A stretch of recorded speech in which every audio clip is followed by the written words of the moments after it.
What's up, guys, and welcome back to the channel. Today I'm doing my review, my thoughts and opinions on the new Halloween Ends movie that was released on yesterday, October the 14th. So stick around and we're gonna talk about this movie. Fred, Yeah. what's the name of that nightclub of yours again?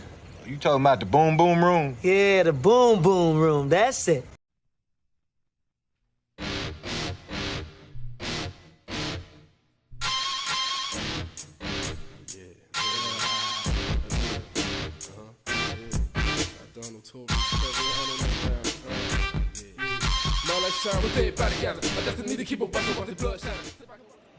Alright, guys, this is going to be my spoiler review. So if you haven't seen this movie, I suggest you go ahead on and go watch the movie and then come back and check out this video. But if you have seen the movie, or if you haven't seen the movie and you don't mind hearing about spoilers, then you can stick around. But this is just going to be my thoughts and opinions on the movie. As you know, I am a big Halloween fan. I grew up off Michael Myers and Halloween movies and just scary movies in general, but the Halloween franchise has always been my favorite. So I'm going to give you my unbiased opinion of the movie. Yeah, so we've been waiting for this movie for a while, a long time. This movie was supposed to have came out last year in 2021. But due to the pandemic, everything got pushed back a year. So Halloween Kills came out in 2021 and Halloween Ends came out this year in 2022. So this movie was different from any of the previous sequels in the franchise.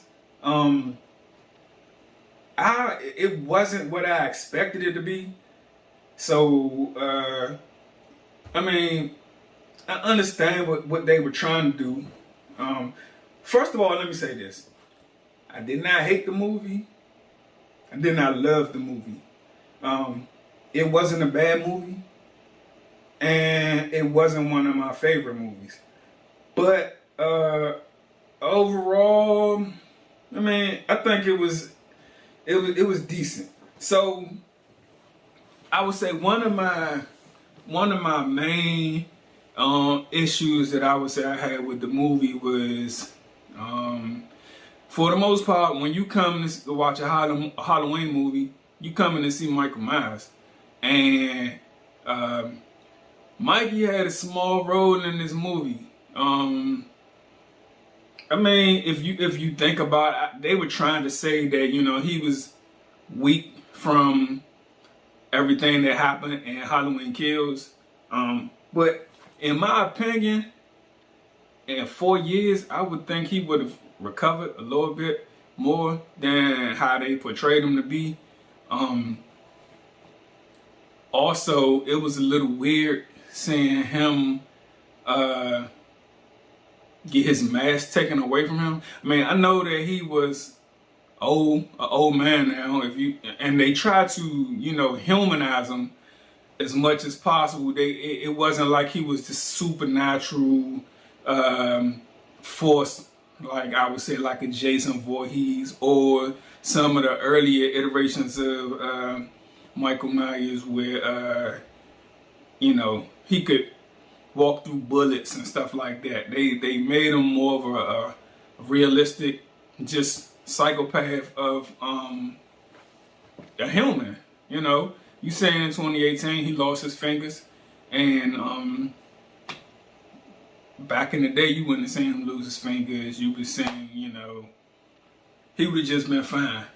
But this movie, it also had some references to the movie Christine.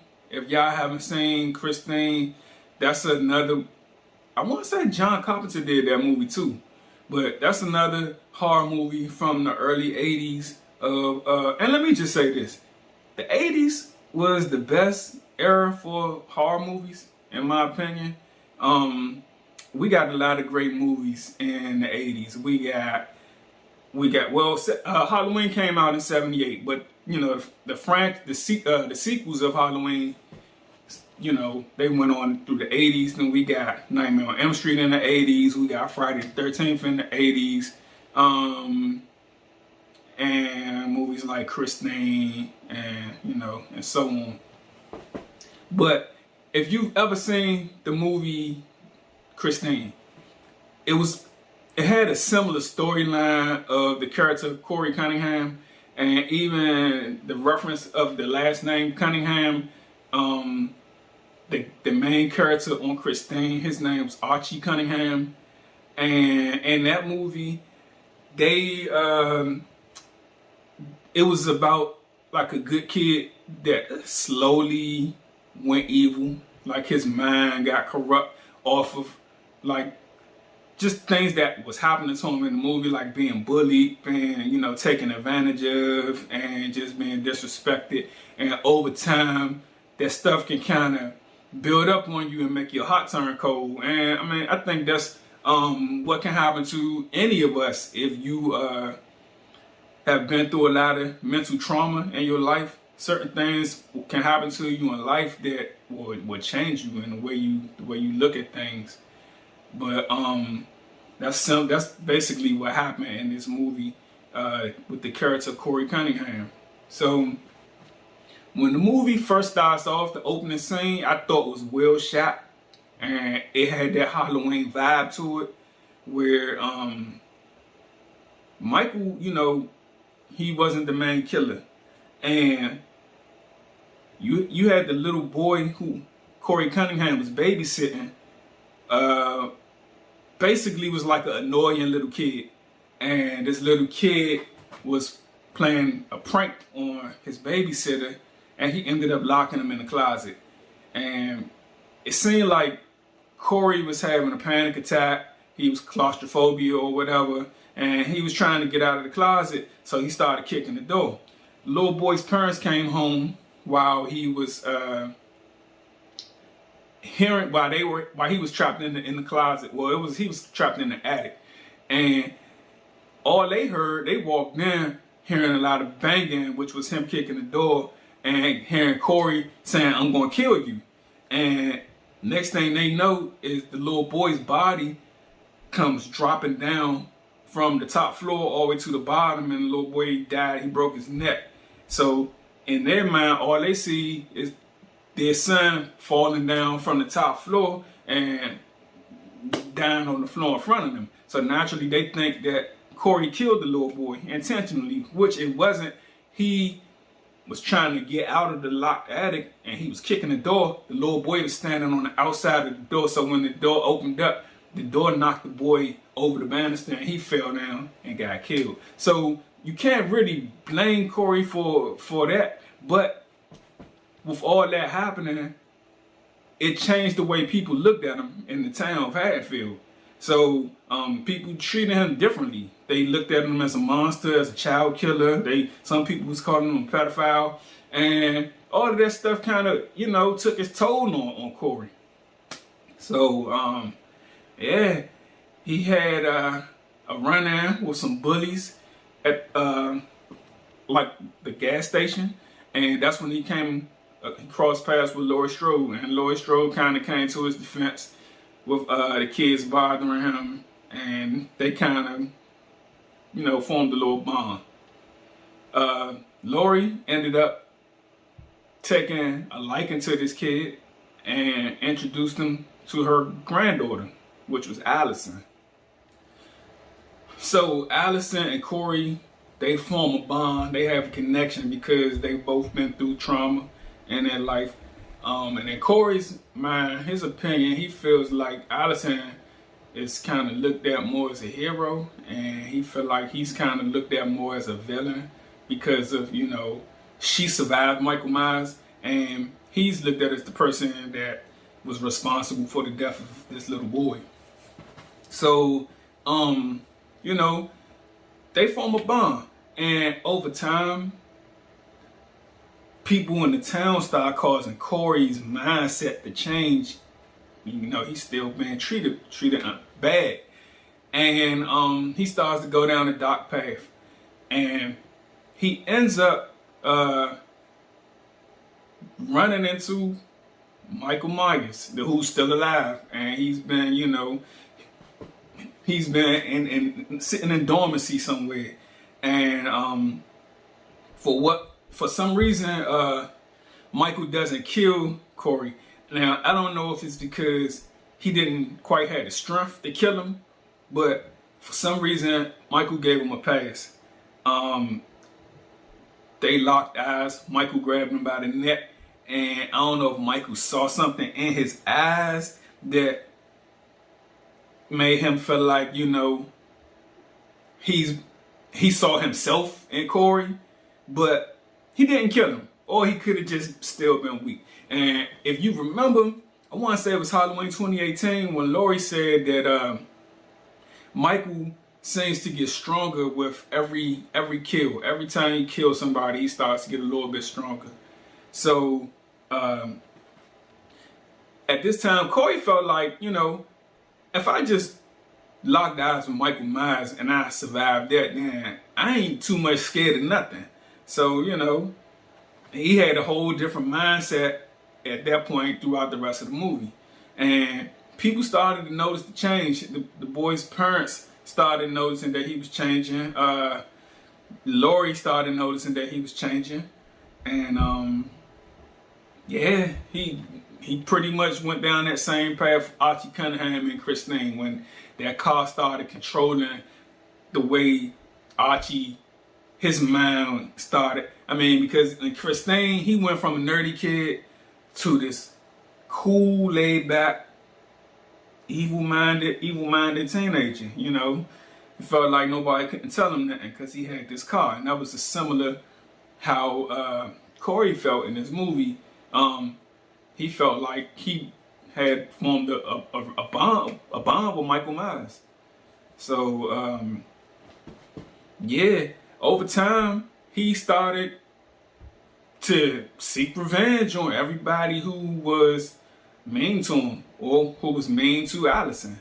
Now, Lloyd tried to tell Allison, but for whatever reason, we in the third movie and Allison still don't have faith in Laurie Strode. At this point in time, she's been proven to be right from 2018 up until now, and she's still doubting her grandmother.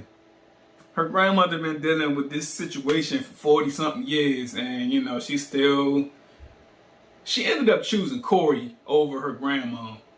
Now, Corey started, he was the main killer of the movie. Like I said, y'all seen it already, hopefully. And he started bringing victims to Michael, and it kind of was like tag teaming. They, on victims. They was one thing that I did like about, for me, I felt like James Jude Courtney has played the character Michael Myers the best. He's probably my favorite actor to portray Michael Myers on set so far.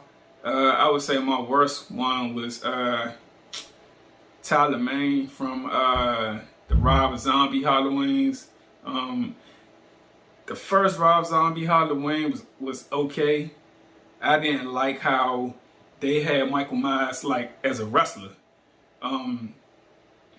This Michael Myers was more, methodical in his kills. He had a lean body frame to him. He didn't look like a wrestler. He kind of put me in the mind frame of the original Michael Myers from '78. He was just taller. He was a lot taller.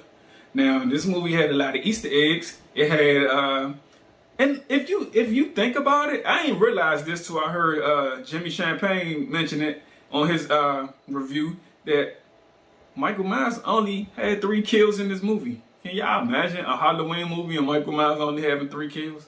But yeah, when he killed that nurse, the size of Michael Myers, like he nailed her to the wall like he did on Halloween 1 when he stabbed the guy to the wall, and her feet was so high up off the ground, her head still wasn't at the height that his head was. So that just showed how much taller he was than her. He just looked like a giant to me. to me, that's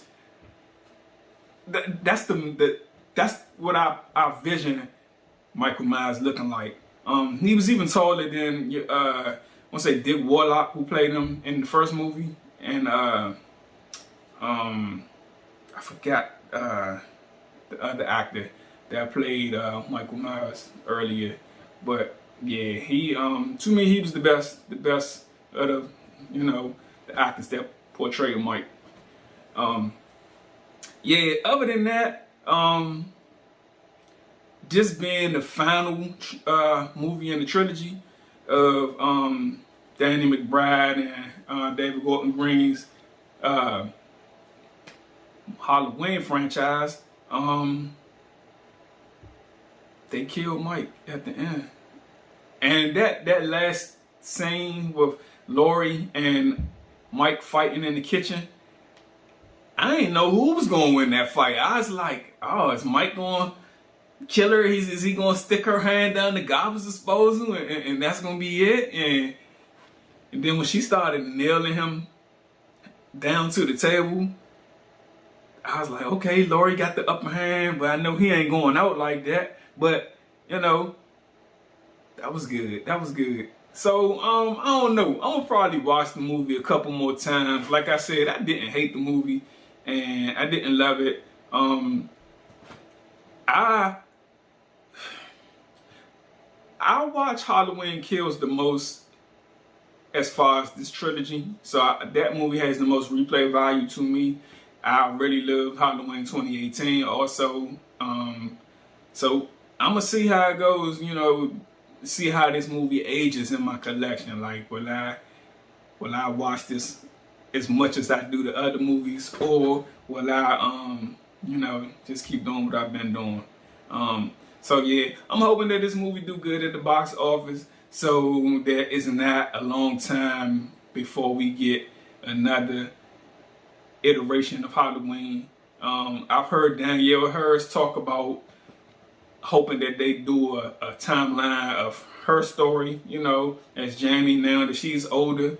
And Jamie Lee Curtis said that this was her last time playing Laurie Strode. So they, she had her send off, and it was an emotional goodbye. But yeah, this movie was okay. It was okay. I can't hate on it. Like I said, I don't love it, but I don't hate it. So, I can't wait to get the movie on 4K, so I can get the IMAX and the Atmos version, so I can really immerse myself in this movie and see how it's meant to be. And like I watched it on Peacock, and it was decent. It wasn't the IMAX version, so I didn't get to experience the big IMAX scenes that I'm looking forward to. And I didn't get to experience that Atmos. It had a slight Atmos, but I'm waiting for the 7.1. And the 4K version usually comes out in like January, like that first week of January. So I'll be looking forward to that. What did y'all guys think about the movie? Did y'all like it? Did y'all hate it? Where do you rank it in the Halloween franchise? Your ranking list. Yeah, let me know how y'all felt about the movie, and like I said, I'm gonna watch it a couple more times and see how I feel about it then. But yeah, that's my thoughts and opinions on Halloween Ends. I'm gonna miss this. It's been a long time that we got a Halloween movie after Rob Zombie kind of ruined it in a lot of people's opinions. So I'm hoping that we don't have to wait like another 10 years or so, because I'm just a really big fan of the franchise. So next year we get to look forward to the reboot of Friday the 13th. So maybe that can hold us over until we get another Halloween movie.